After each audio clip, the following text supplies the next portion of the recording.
Muling pinagtibay ng Philippine National Police at ng Pacific Paint Boys and Philippines Incorporated ang kanilang matibay na ugnayan matapos formal na lagdaan ang panibagong Memorandum of Agreement sa PNP Star Officers Lounge. Kinatawan ni PNP Acting Chief Police Lieutenant General Jose Melencio Nartates Jr. sa naturang lagdaan si Police Brigadier General Martin Defensor Jr., Director for Logistics, na binigyang diin ang patuloy na suporta ng pamunuan sa mga kolaborasyong nagpapalakas sa kaunlaran ng organisasyon. Saklaw ng na-renew na kasunduan ang pagpapatuloy ng mga proyektong nagpapaganda ng pisikal na kapaligiran ng Campo Crame.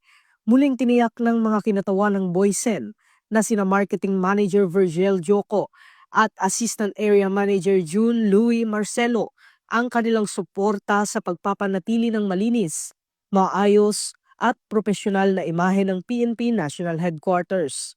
Ang nasabing partnership ay patunay ng sama-samang pananagutan ng pamahalaan at pribadong sektor sa pagsusulong ng kaayusan, integridad at dignidad ng Campo Crame bilang simbolo ng tapat na serbisyo publiko.